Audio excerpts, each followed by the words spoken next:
Senator Cotton. Thank you, gentlemen, for your appearance today.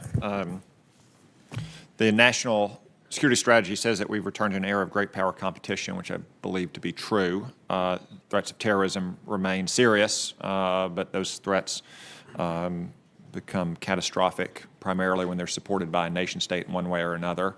There are two main great powers in the world. We've talked a lot about two of them already, Russia and China, but I want to turn to a rogue nation that is perhaps the most urgent threat, North Korea, and follow up on some of the conversations we've had today. Director Coates, you said earlier that we're still ascertaining exactly what's happened on the Korean Peninsula in the last few hours between the South Korean delegation that went to Pyongyang and what it means. Is it your understanding that any talks between North Korea on the one hand and South Korea and the United States on the other hand would be talks without any concessions made to North Korea? My current understanding is that no concessions were, that topic was not raised.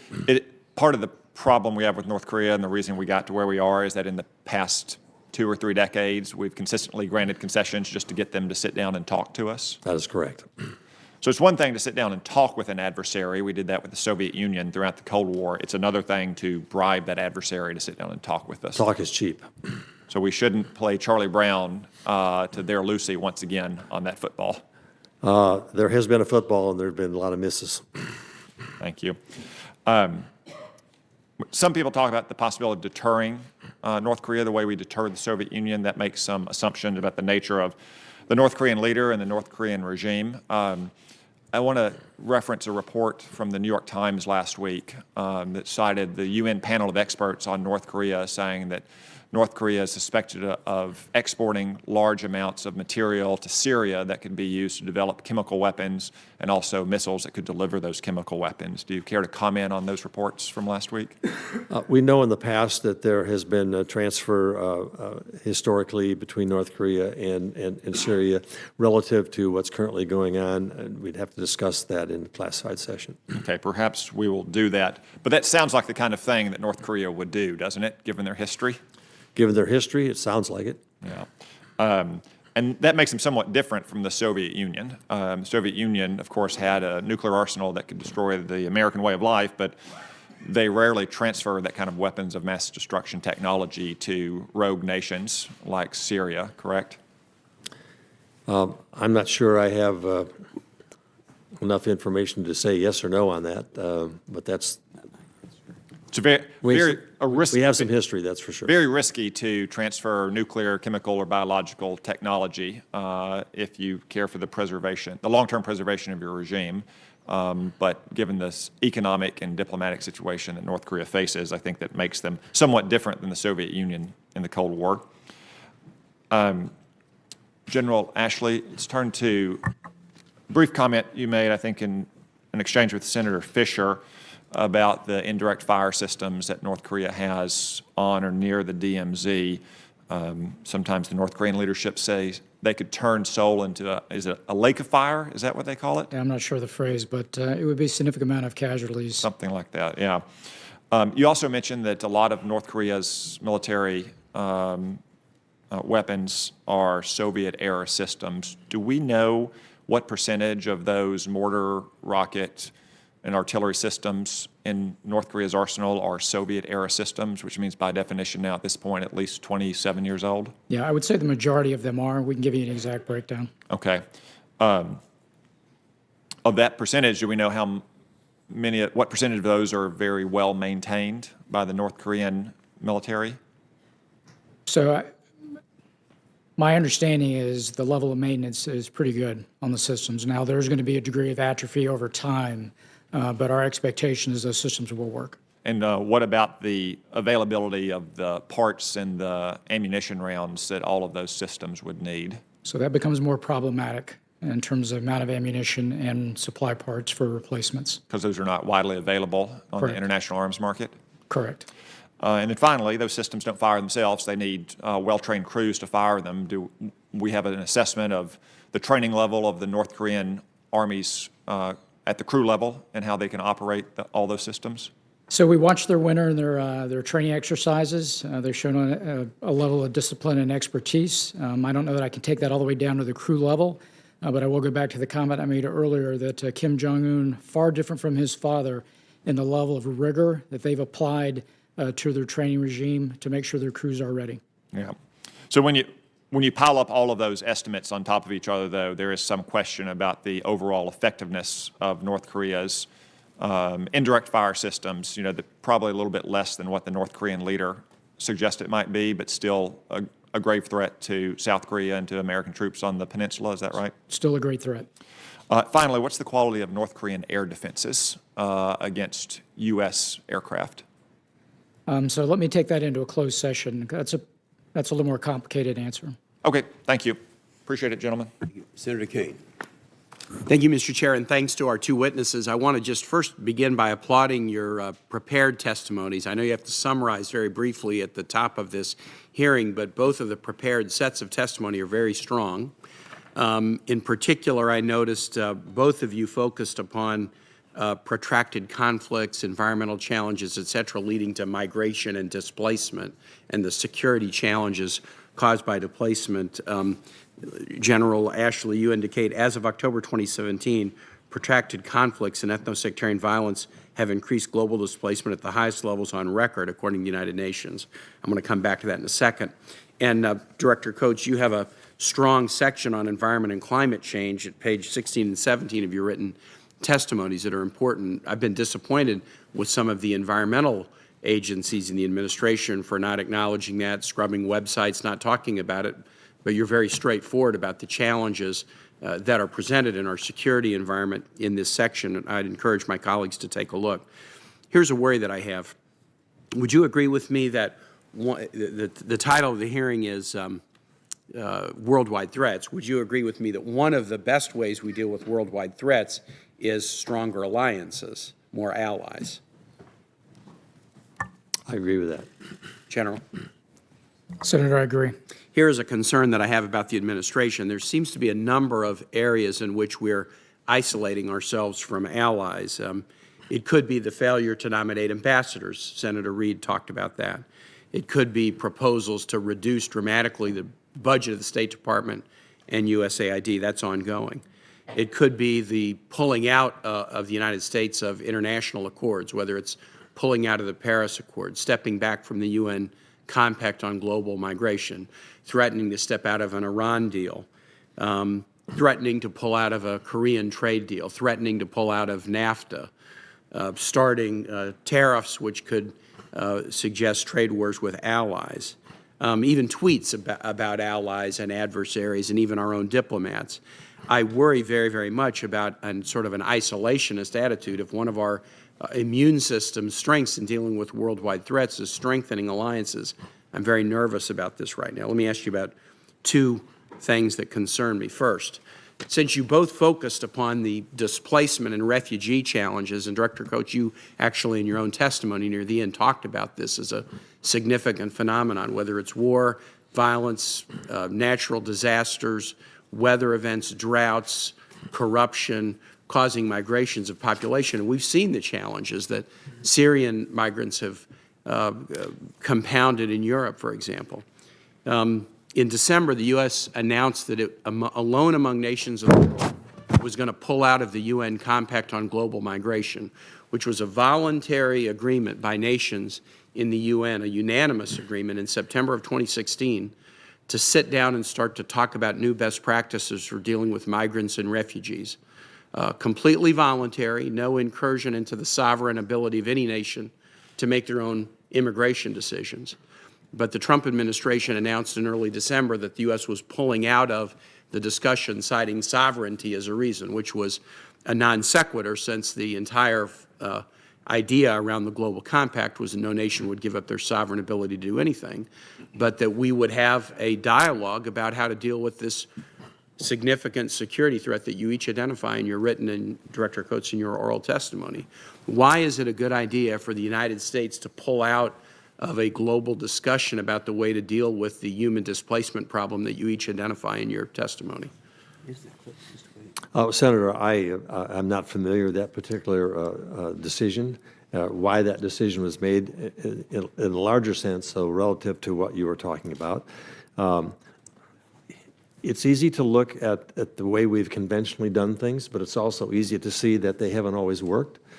I think there is we've seen potential upsides to some decisions that have been made and that have caused nations that we have either been adversaries or allies to change their position. Look at NATO. The criticism that came to the president for criticizing NATO has resulted in the fact that many nations now have come in line and agreed and said, look, yeah, you're right. We haven't held to our commitments. We haven't treated NATO as something that is necessary. There are a number of nations that now have changed their position on that. And relative to trade, other benefits that have come from and decisions that have been positive. So just going back to the conventional, let's always do it the way we've always done it, really hasn't worked very well. I just want to comment this, and I'll have one question for the record. I get that, questioning existing institutions, could they be better? That's one thing. This was an initiative that was just being started. There was no history. There was no bad action. It was a decision by every nation in the world to meet beginning in Mexico in December of 2017 to talk about the human displacement problem that you each testified to is achieving real gravitas and significance, and the nation and the world needs to figure out how to deal with it. And the U.S. decided they did not even want to be at the table for the first discussion. So it wasn't a critique of what was being done. It was a unilateral decision that the U.S. would be a non-participant. And I can't see how that would benefit either the United States or the world, given your own testimony about the seriousness of the problem. Thank you, Mr. Chairman. Senator Graham. Thank you both. Dan, thank you for serving in the role you're serving, and your great counsel, the President General, thank you for your service. Let's see if I can sort of go over some highlights here. North Korea, is it still the policy of the United States to deny the North Korean regime the ability to hit America with a nuclear-tipped ICBM? Absolutely. Is that true, General? You agree with that? Yes, sir. All right. Denial, then, is different than containment. We've rejected the idea of giving them the capability and trying to contain it. Is that true, Senator Coates? Yes. And the reason is, if they get a bunch of capability, they're likely to sell it or share it. We've seen a history of that. Is that accurate? Yes, we have. Okay. Let's move to, and to follow that concept through, as a last resort, military action is on the table. It is on the table. Okay. Iran. When it comes to the Iranian involvement in Syria, aligned with Russia, do you believe we have a sufficient strategy to contain the Russian-Iranian threat in Syria? We certainly are working on one, and it is of constant discussion in terms of how we see that problem. It clearly is a major issue that needs to be addressed. Okay. Well, I want to congratulate you on the fight against ISIS. I think you've done a great job, and the results are on the ground. But the sooner you could come up with a counter-Iran strategy in Syria and other places, the better. I just got back from a trip to Israel. I was informed by the IDF that basically there are thousands of missiles and rockets in southern Lebanon pointed at Israel. Do you have any reason to doubt that in the hands of Hezbollah? No reason to doubt that. And in response to your previous question, there is a strategy in place relative to the Iranian engagements throughout this very difficult part of the world and what Iran has been doing. Maybe in a different setting we can talk about that. I'd be happy to do that. Because I'll just be honest with you, Director Coates, I got back and from Israel and Jordan is not bearing fruit. Do you agree with the idea that the United Nations Interim Force Lebanon has failed when it comes to protecting Israel's interest in southern Lebanon? I would agree with that. You agree with that, General Ashley? Sir, I don't think that's my place to make that assessment. Okay, fair enough. So Israel told us, our delegation, they need more ammunition and backing from the United States if they have to go into southern Lebanon, because the Hezbollah rockets and missiles are integrated within apartment complexes, schools, and hospitals. They have made civilian targets in play. Hezbollah has. Does that make sense to you? Can you confirm that? Given the sources of it, obviously we'd like to talk about that in detail in a closed session. Right. But yes, publicly that has been been pretty clear. Well, I just want to let the committee know it's just a matter of time before Israel has to act. They're actually making precision-guided weapons inside of southern Lebanon and Hezbollah is, and they couldn't do it without Iran. The Iranian nuclear agreement, is it still the policy of the president that we need a better deal with Iran? Yes, it is. And one of the concerns of the current deal is the sunset clause. That is correct. Under the sunset clause, the mere passage of time, Iran can enrich and reprocess without limitation. Is that correct? I believe that's correct. And General Ashley, and I think the policy of the United States is that anytime they get within a year breakout, we should reimpose sanctions. Do you understand that to be the president's position? I understand at the point they can start to enrich beyond 3.67, that it would take about a year to put a weapon together. Well, I totally support the president's belief that we need a better deal, replacing the sunset clause with something better. Do you agree with me, Director Coates, that if the Arabs are going to just assume Iran gets a nuclear weapon over time unless something changes under the current agreement? I think that's a reasonable assumption. Yeah, that's what they've told me, is that they're going to respond in kind. As to Russia's interference in our election, I have legislation with Senator Gillibrand that sets up a 9/11 style commission to look forward, where people from the private sector can come forward to give us recommendations about how to harden our infrastructure regarding the 2018 election. Can I send that to you, and would you give me some feedback if you could support I'd be that? happy to do that. General? So how likely is it the 2018 election is going to be compromised by Russia? We have not seen evidence of a robust effort yet on the part of Russia, but we know their malign activities continue If the to past exist. is any indication of the future, is highly likely. Would you agree with that? It's highly likely that they will be doing something. We just don't know how much and when, where. Do you agree with that, General? Senator, I agree. Okay. We have a policy of mutual assured destruction. If we're attacked by nuclear weapons, we will wipe out the country who attacked us. Do we have anything like that in the cyber arena? Not to my knowledge. Do you think we'd be well served to let countries know you attack America through cyberspace at your own peril? Well, I think that message has already been delivered, but if it hasn't, it needs to be. Thank you both for the job you're doing for our country. Thanks, sir. Senator Peters. Thank you, Mr. Chairman, and our witnesses today. Thank you for your testimony and your service. General Ashley, what is your definition of political warfare? When you hear that term, how would you define it? So I think it more in the information domain, that it is really, I hate to use the word, kind of the whole of government, but it is kind of information, which is kind of how they use some of the phrases, that it is targeted toward the populace writ large.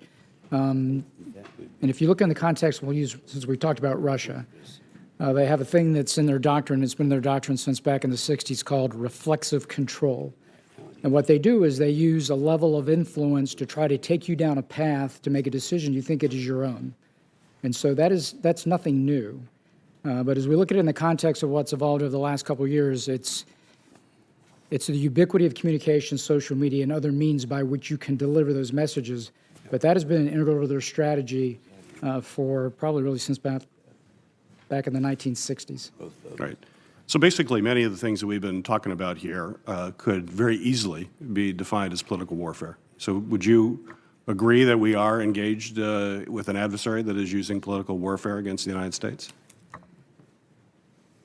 So I don't know that I don't have a doctrinal term, and I can say that it's, warfare in the context of warfare. I think it's At least in the context of it's the information term. confrontation in terms of how the Russians look at it. At least in the context of the term political warfare, it is consistent with that. Senator Peters, could I interrupt for just a moment? Senator Wicker presiding. Thank you. Thank you, Mr. Chairman. Is that correct? It is in the context of that. Well, I'd have to look at, for the exact definition of what political warfare constitutes, which I can't tell you what that is. That's fine, General. I just was recently reading a report here from the Brookings Institution by authors Palyonkova and Boyer, and I found emerging threats section in the report particularly interesting. I want to read it and get your comments to it about emerging threats.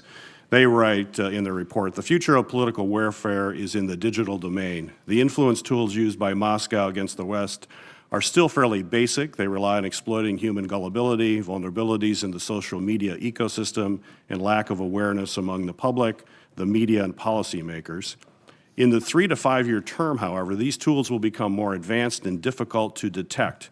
In particular, technological advancements in artificial intelligence and cyber capabilities will open opportunities for malicious actors to undermine democracies more covertly and effectively than what we have seen so far.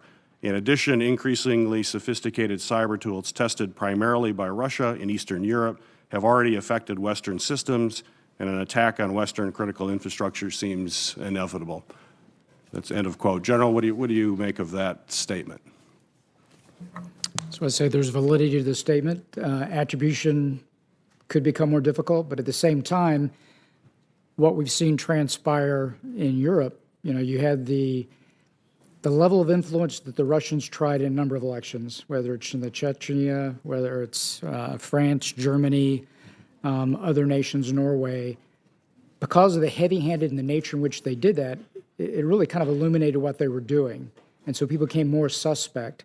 But the more that we talk about this, it's in the public domain, the more people may question the information that they see that's out there. So they may question whether or not this is in fact true or it's being used to influence them toward a particular outcome.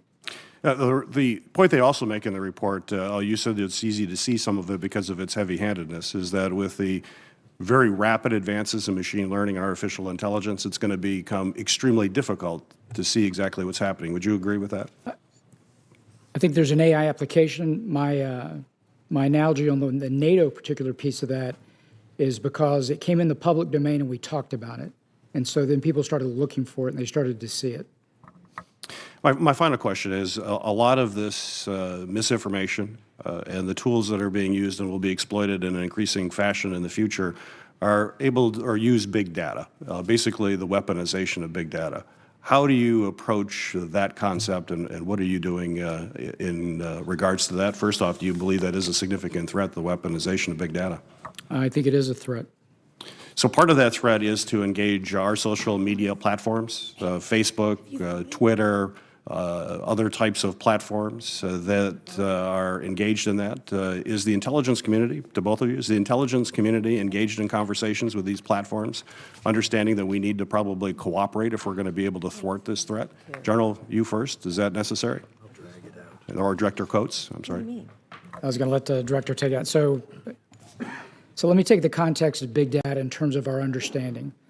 So as we start seeing what's changing now really in the character war, you have speed of decision. So there's all these disparate things that are happening globally, all the information that's moving around. For us, from the intelligence standpoint, on the military side, it's being able to see the indications of warning, being able to see the faint signals of conflict that may be coming your way. And so to take all that disaggregated information and aggregate it in a way where you can start to see trends, indications, and warning, and it gives the analyst time to start to think about what he or she is seeing. For us, that's kind of really one of the big applications for big data in terms of sensing the environment. So it is a critical capability that we're focused on. Great. I'm out of time. Thank you. Senator McCaskill. Thank you so much, and thank you for the indulgence of my colleagues. I haven't voted yet, so they're letting me do this out of turn so I can quickly try to make a couple of points. You know, Director, I liked your analogy about the bear coming out of hibernation. I think it's a really accurate description of what's going on with Putin and Russia. As you described it, the bear is out of hibernation, grabbing countries, and I would add to that, attacking democracies. Would you agree? I would agree. Okay, but we're not hunting bears, the United States. And that is, by and large, because the commander-in-chief doesn't appear to be interested in hunting bears, which is very frustrating for all of us, whether it comes to sanctions or whether it comes to direct action. Russia is not feeling the might of the United States of America. And Admiral Rogers was very clear here last week that he is not being commanded to use the tools he has to go after Russia. And as Senator Graham indicated, those bears are now colluding with Iran to threaten directly our best ally in a very dangerous neighborhood, and that's Israel. So I wanted to get that on the record. I also just wanted to ask you quickly about the security of our supply chain for our weapons systems. This is something that really concerns me. And this I would direct to both of you. we now know that the requirements of China and Russia to review proprietary information of United States companies in return for opening their markets to United States companies could cause real problems down the line. Do either of you support that we should require U.S. companies to tell us if Russia or China is requiring them to open up their proprietary source code as a condition of doing commerce with those two countries? I don't know if that decision has been made. It has some implications that would bear some legal examination of the issue. But it is, you raised the right question. I mean, it is a concern, and looking at the supply chains and down through. But whether we're in a position right now legally or with the authorities to enforce that against various companies, I don't have the answer for that. I don't know, General, if you, on the military supplies chain, have taken so ma'am, I don't know whether we put those laws in place, but from a supply chain risk management, the point you bring up is critical, and that we have to be really much more cognizant and less naive about where our technology is coming from, especially on the acquisition side. When you look at the components that are brought in, so for example, if I have a contract with you for something and you have a subcontract with Senator Wicker who has a subcontract with Senator Warren in this case may represent Kaspersky Labs, and that is a problem. But it was not written in the contract that you had to be able to preclude that from happening. So we're getting smarter about supply chain risk management and doing more on the counterintelligence forum to be able to uncover those relationships. I would really like recommendations from both of you, what we can do in the NDAA to give you the legal tools necessary to require U.S. companies to let us know when they're being required to reveal source code in important proprietary software that in order to do business with people that are not always our friends, and secondly, what we can do to require more transparencies with subcontractors for the protection of our weapons system supply chains. If both of you could make us any recommendations, I think that this committee on a bipartisan basis would be interested in giving you whatever tools are necessary for that really desperately needed protections. Thank you both. Thank you, Mr. Chairman. Thank you. Thank you, Senator McCaskill.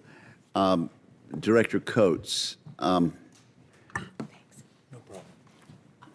Senator McCaskill made a statement, you agreed with it, then she made another statement, and I suspect maybe you didn't agree with that one, but you weren't asked whether you agreed. So let me see if we can expand on that. Last week, U.S. government approved selling 210 Javelin anti-tank missiles and 37 launchers to Ukraine. The Javelins represent the type of defensive lethal aid that Ukraine has been calling for from the United States since Russia's illegal annexation of Crimea. So in that sense, we're fighting the bear in that regard. Is that correct, Director Coates? Yeah, probably General Ashley has more knowledge about the impact of Javelin missiles and weapons that we sent to Ukraine, but yes, that is a pushback. General Ashley, in that sense, we're engaging the bear. Senator, so you're correct. I think what we're showing also is a good faith measure toward our partner in Ukraine as well. I think one of the most strategic acts in the next few months or in the next few years is that Russia demonstratively lose in Ukraine. Do you agree with that? That's a very strategic objective. I think that is a strategic objective. Yes.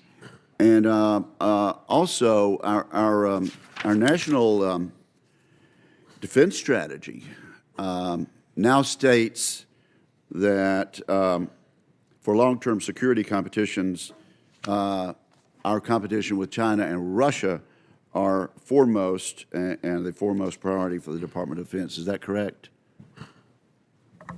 Sir, that is correct. And so in that case, I won't ask you. I would just observe we're engaging the bear and doing so in our very strategy. General Ashley, you were not quite as optimistic as Senator Inhofe when this hearing first began, when he asked you about North Korea.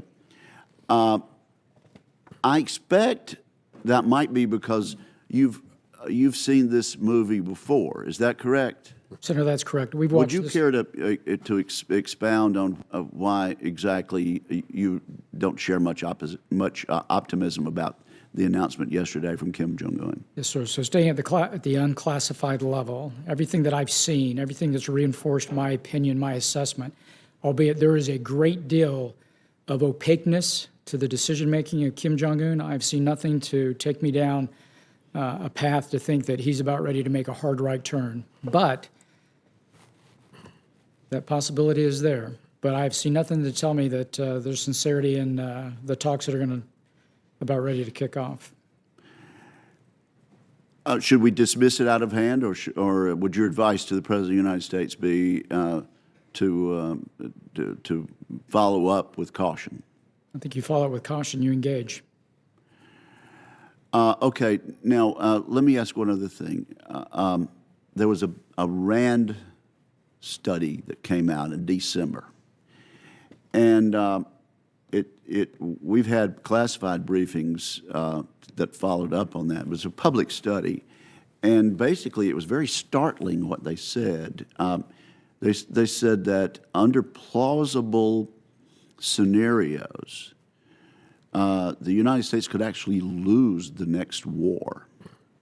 And they listed several reasons for this, one being that when we have to fight a war, we have to fight it so far away from home. But also they said that, that our adversaries are catching up with us in technology. Did you have a chance to look at that RAND study? Senator, I have not, but I will. Well, okay.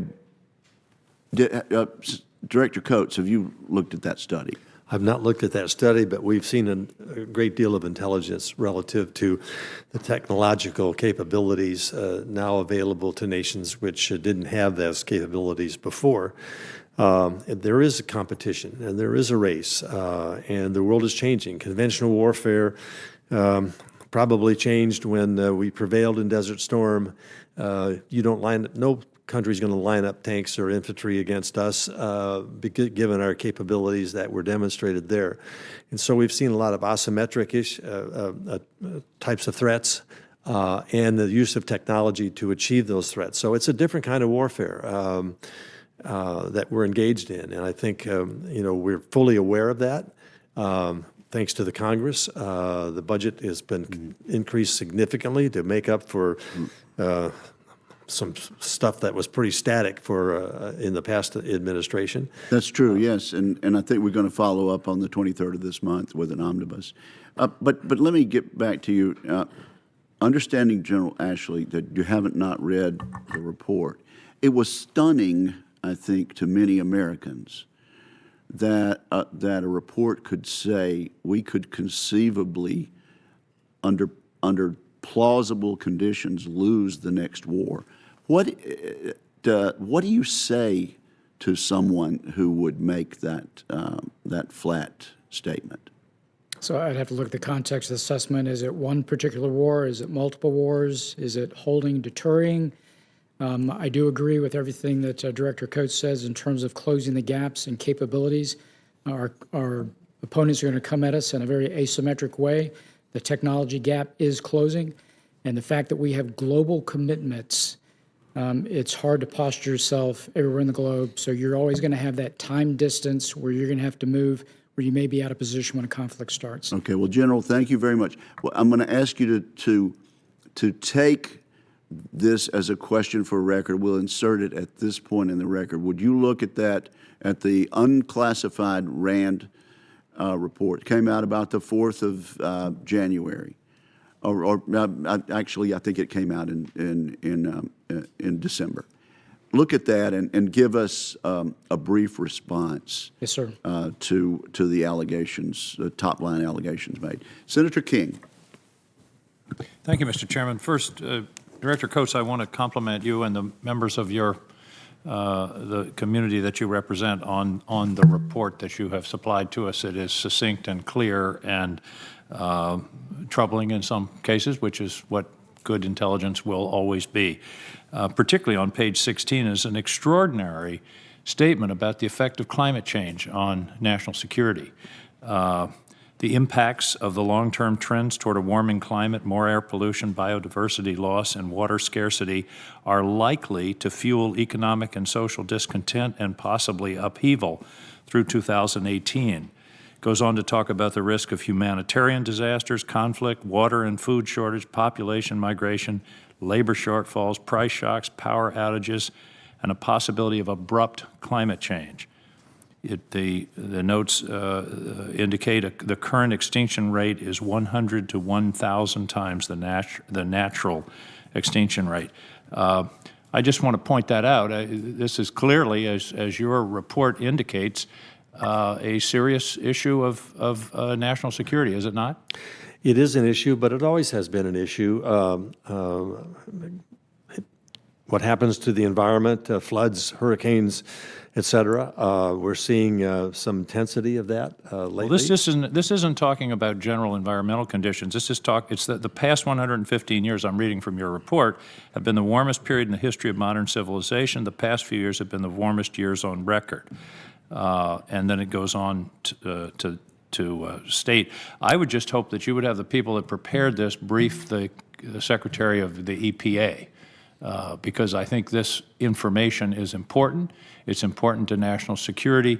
We often talk about the risk of climate change in the context of environmentalism, but according to your analysis, it is also an issue that affects national security. It will increase migration patterns, conflict, famine, and the like, which is often how wars start. Another part of the report on page 7 talks about Iran and the Iran nuclear agreement. And there's an interesting phrase. It says, Iran's implementation of the JCPOA has extended the amount of time Iran would need to produce enough fissile material for a nuclear weapon from a few months to about 1 year, provided Iran continues to adhere to the deal's major provisions. Is it the judgment of the intelligence community that Iran has thus far adhered to the deal's major provisions? Yes, and the judgment is there has been no material breach of the agreement. And the JCPOA, I'm again reading from your report, has also enhanced the transparency of Iran's nuclear activities, mainly by fostering improved access to those nuclear facilities for the IAEA and the authorities under the additional protocol. So if the Iran agreement were abrogated, we would lose that visibility into the Iran nuclear enterprise. Is that not correct? Well, we've built a number of capacities relative to that, even since the agreement. So to say lose that I don't think would be accurate. Diminish? It potentially could diminish.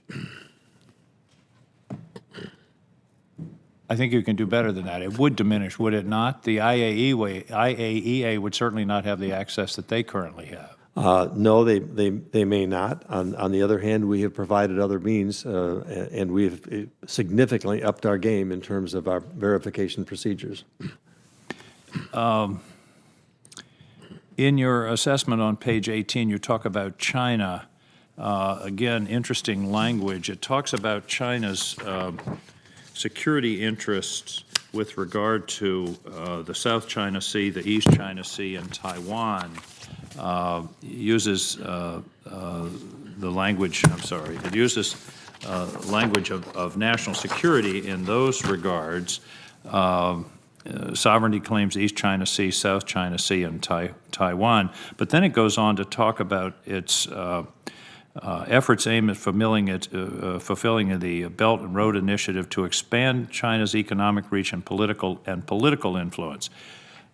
My question is, what is the intelligence community's assessment of what China wants? Is China want, are they moving toward military aggression and enlargement of their territory, or are they looking more toward political and economic influence in the region? It appears to be the latter. While China is modernizing its military, is increasing its spending, most of it appears to be done for a deterrence purpose. rather than aggressive purpose. They have clearly have a strategy of using credit and loans to countries around the world, particularly in strategic places. Then combining it with some military capacity, South China Seas, their new base in Djibouti.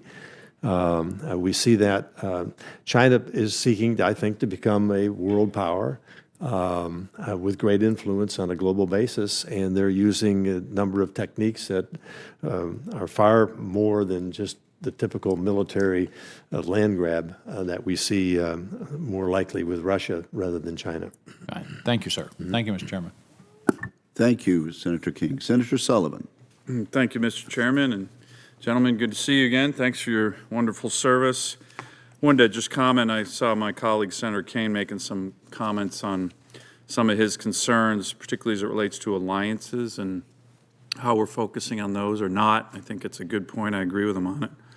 But one thing he actually didn't mention was the unprecedented delay of the confirmation of many of the people that the President has put forward in terms of the national security, foreign policy area. So you don't have to comment on that, but I certainly wish if we're talking about challenges that we can agree to expeditiously move some of these nominees as opposed to delay. I wanted to ask about China with regard to, there's been a lot of press recently about some of these, I don't know if you would call it soft power, but Confucius institutes on campuses throughout the United States, and how kind of the dollar diplomacy in some of our top universities is really starting to have an impact, and people are starting to wonder what these Confucius institutes are really up to. First of all, Director Coates, do you think that China would allow for kind of the equivalent? Let's say we had the U.S. government trying to put forward James Madison Institutes or Alexander Hamilton Institutes about freedom, liberty, free speech, the rule of law on Chinese campuses. Do you think China would allow that? We certainly don't have any assessment that I could give you, given China's control over what is done in China through its institutions, both public and private. It would likely be a harder hurdle to cross than it would be for this. Probably very unlikely, wouldn't it? Probably very unlikely. What do you think these Confucius? Have you looked at what these Confucius institutes on some of our top campuses are trying to achieve, and what their goals are? Are they actually spying on Chinese students in university? Do we know what's going on? Like I said, there's been a number of articles just in the last few months on these. Yeah, there has been significant interest in this. In fact, we have some studies going on and some investigations going on relative to what China is doing and what their real intent is, and what much of it is linked to the Chinese government policies, rather than just students wanting to come to get a good education here. So we take that very seriously, and assessing where China is and where China's going, this is part of the effort. Well, it'd be good to be able to see those reports and brief the Congress on it, because I think there's a lot of us on both sides of the aisle that are interested in that. I know you've had a lot of questions on North Korea. Let me try to be more specific. I'd like to get a sense of your confidence in the intelligence estimates with regard to the critical issue of North Korea's capability for long-range nuclear missiles that can hit all of the continental United States or just the western states, or I have a particular interest in the non-contiguous states, Alaska and Hawaii. What are your estimates right now of Kim Jong-un's ability to range all three of those geographic areas in our country? Well, we know China has tested the ability to, with ICBMs and intercontinental ballistic missiles, they have the power to reach all parts of the United States. We know they've tested a high-yield nuclear device. We assess they will continue to do these testings.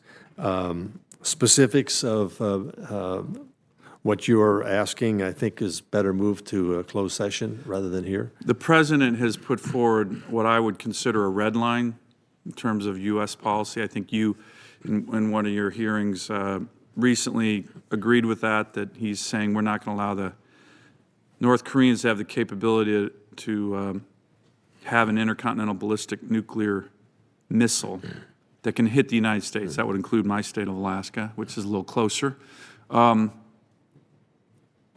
Has North Korea crossed that red line yet? I don't believe they've crossed that red line yet, but I think that policy is still in place. And do you think they're going to cross that red line within the year, 2018? We do everything we can to assess what Kim Jong-un is thinking and what the regime might do, but it's been unpredictable, as you know. So that's just a matter. The message has been loud and clear. Is it likely that they'll cross that red line this year? I cannot assess that they would. Well, when you define red line, are you talking about? I'm talking their about the capabilities capability to or fire an intercontinental ballistic nuclear missile that can range any state in America, including Well, Alaska and Hawaii. we know they're pursuing their capability. Whether they exercise that capability or not, that would cross that red line is, we don't know. Thank you. Thank you, Mr. Chairman. Thank you, Senator Sullivan. Senator Warren. Thank you, Mr. Chairman. So the Committee on Foreign Investment in the United States, CFIUS, reviews acquisitions by foreign companies to ensure that they don't threaten our national security. And the Director of National Intelligence investigates the national security risks proposed by proposed foreign investment transactions. So, Director Coates, your threat assessment observed that China and others are using legal ways to acquire American early-stage technologies, and that these foreign acquisitions erode our competitive advantage. So I'd like to explore that just a little bit. General Ashley, as head of the Defense Intelligence Agency, you look at foreign acquisitions of U.S. technology through the lens of national security risks to the supply chain for our government and our military. So I want to pick up on this where Senator McCaskill left off.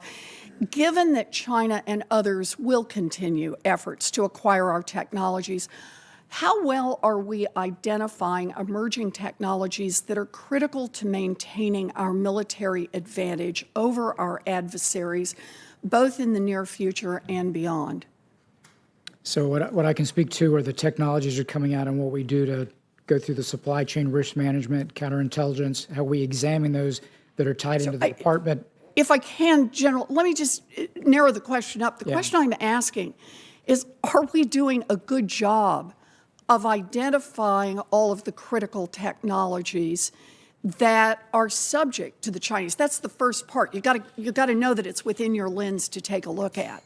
Yeah, I can't speak to the totality of everything that's out there that would be examined. But when you talk about how they acquire it, some of it's legal, some of it is illegal, and some of it is that are starting to build their own technology now. I understand that. I'm a little concerned, though, about our ability to monitor this in advance. I'm very concerned. Let me ask this, General Ashley. Do you believe that government investment in basic scientific research is critical to developing those technologies that maintain our military advantage? I do. Good. You know, I think it's important for us to be proactive in identifying emerging technologies that foreign adversaries will try to poach, and to continue investing in the research that strengthens our economy and our national security. So that's the point I'd like to underline today. I also have another question I want to ask. I want to pick up where Senator Heinrich left off. One of the tools we have to hold Russia accountable is sanctions. Congress overwhelmingly passed a law last year requiring sanctions on anyone that engages in cyber attacks on behalf of the Russians. The Trump administration has not imposed these required sanctions, even though Russia will continue trying to interfere in our elections. So last week, I asked the NSA director what message it sends to Vladimir Putin when the Trump administration does not implement mandatory sanctions to counter Russian cyber attacks. Admiral Rogers said, and I will quote him, "I believe that President Putin has clearly come to the conclusion that there's little price to pay here and that, therefore, I can continue this activity." And he concluded by saying, quote, "Clearly, what we've done hasn't been enough." Director Coates, do you agree with Admiral Rogers? I do believe what we've done has not done enough. Sanctions are under consideration, and the Secretary of Treasury has indicated, I think as early as next week, he may be listing some of those sanctions. But clearly, we have not successfully countered in an offensive way, rather than defensive way, how to deal with some of the cyber attacks. that are coming. So you agree that we have not done enough. How about Admiral Rogers' statement when he says, I believe that President Putin has clearly come to the conclusion that there's little price to pay here, meaning for Russian cyber attacks, and that he can therefore continue this activity. Do you agree with the Admiral on that? I think they have seen some successes. I don't know to what extent they believe that the success they wanted to achieve. I do support what has been discussed relative to the transparency and informing the American people. And our job as intelligence communities to inform the American people of this so that they take exercise better judgment in terms of what is real news and fake news. Wait, you think our job is only to inform the American people? I think our job is I didn't say it was the only thing. I did countermeasures. not say that's our only job. I said that's one of the things that we do. It's as an one of the intelligence things we community. do. That's So correct. did you agree with Admiral Rogers' statement or not? I didn't hear whether there was a yes or no in there. I said I think I do agree that there is more that we can do, and it's under consideration. So, I don't care if you're a Democrat or a Republican. As Americans, we should all be appalled that Vladimir Putin thinks he gets to play a role in the outcome of our elections. I couldn't agree more. Good. We need to prevent that from ever happening again. And that's why transparency is really part of the effort. Well, I'm all for transparency, but if the Trump administration doesn't implement sanctions as required by Congress, then we are not using every tool we can to effectively deter Russia from undermining our democracy. And as I've said, Secretary Mnuchin is going to be announcing those, I believe, within a week. Eventually. Thank you, Mr. Chairman. Thank you, Mr. Chairman. Gentlemen, thank you for your service. Thank you for being here today. Director Coates, in your written testimony, you said, quote, Iran remains the most prominent state sponsor of terrorism, providing financial aid, advanced weapons and tactics, and direction to militant and terrorist groups across the Middle East, and cultivating a network of operatives across the globe as a contingency to enable potential terrorist attacks. As you know, as part of the Obama nuclear deal, billions of dollars flowed into Iran, including $1.7 billion in unmarked cash delivered in pallets in the dark of night. In your judgment, has some of those billions of dollars, has some of that money been used to finance terrorist operations? Likely. What, in your judgment, is the greatest terrorist threat posed by Iran?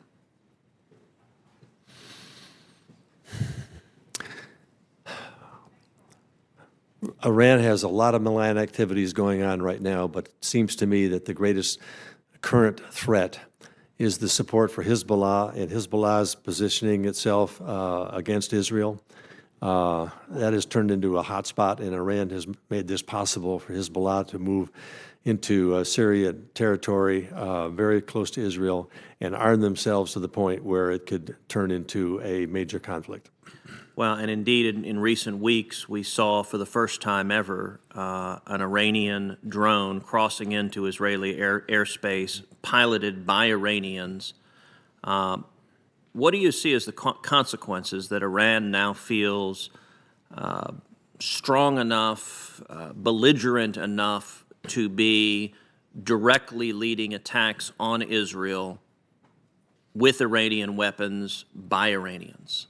Well, it could have very serious conflicts, conflict result from all of that.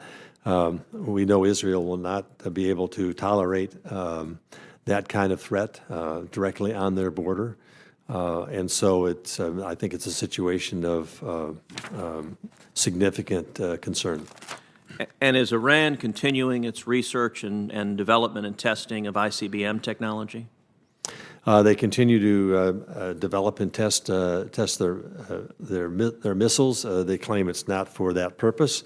but there appears to be violations of UN security resolutions relative to what they're doing, and that is one of the malign activities that we're very concerned about.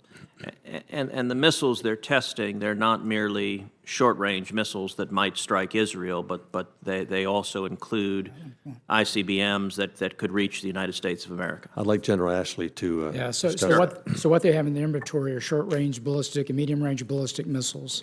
They do have a space launch vehicle, the Samorg, which they've tested a couple of times. The reliability is not there. So today, if you were to ask me, does Iran have an ICBM capability? They do not. Is that aspirational? Yes. Could they take that space launch vehicle and start working that toward an ICBM capability? They could, but that is many years out. Do we see indications of North Korea sharing their ICBM research and development with Iran? So from an Iranian standpoint in their ballistic missile program, really the seed corn of their ballistic missile program started back in the 80s in the Iran-Iraq war. It was the Scud technology, and really where Iran wants to be right now is self-sufficient. So they want to have the ability not to depend on North Korea like they did back in the 80s. So they are self-sufficient in terms of how they're developing their program. Let's shift for a minute to North Korea. In January 2018, Kim Jong-un publicly called for, quote, contact, travel, and cooperation between North and South Korea. And then yesterday, Kim Jong-un hosted a 10-member delegation of South Korean officials in Pyongyang. And according to President Moon's national security advisor, who led the delegation, North Korea signaled a, quote, clear intent to pursue denuclearization and is willing to hold talks with the U.S. Director Coates, do we have any reason to believe that Kim Jong-un would be willing to give up nuclear weapons? He has repeatedly stated that he would not give that up. He sees that as existential to his regime's survival and to his own survival. We have seen nothing to indicate otherwise that he would be willing to give up those weapons.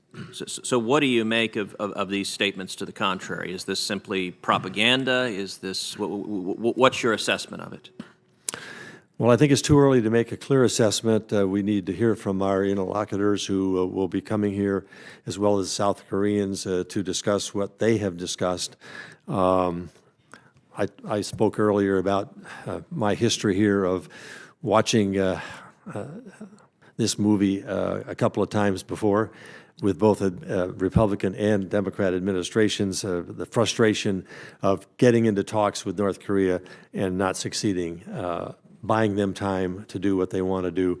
So I have very, very low confidence in what their intent might to be, if their intent is for denuclearizing. We have seen no evidence to that point, to that decision. General, do you have a view on this question? I agree with the director. I mean, everything we've seen leads us down a path that really the preservation of the regime from any kind of external threat is central to that weapons program. And the lessons he's taken away from the likes of Gaddafi that have given up programs puts him at risk. And it was surprising to see that in the paper this morning, and we'll see where the talks go. Thank you. Thank you, Senator Cruz. Let me make a comment about that, because I'm glad you brought that up, Senator Cruz. We talked about this earlier, and General Ashley and I had a disagreement about this. Let me tell you why I feel a little differently than both of you. I too have been here while you've been here, Dan, and we've listened to this, and we've seen this movie before and all that. But you got to keep in mind that Kim Jong-un just came off of 8 years with someone in, I say, a policy of appeasement from the Obama administration. And then all of a sudden, when the response came on the pressing the button, and he responded in a very, very straightforward way, he being our president, then all of a sudden, the phone call went down to South Korea. Yeah, we want to participate with you in the Winter Olympics. And I was watching this because I was there at the time, not at the Winter Olympics, but I was in the South China Sea. And I thought, you know, that happening, and then, of course, what happened last night is something that is kind of unprecedented in coming forth and saying, under some conditions, he would follow the denuclearization. So I'm a little more optimistic, then your hope springs eternal, Dan. But I do think, and I want to think, that this aggressive behavior of our president is going to have a positive effect on him. I think we would all like to think that, and hope that that's the case. I just think we should go into this eyes wide open and look at the history of what has happened before we get too excited about this. Yeah, well, and I agree with that. I agree with that. Any further comments, Senator Reid? All right, we're going to go ahead before someone else comes in and release this crowd. Thank you.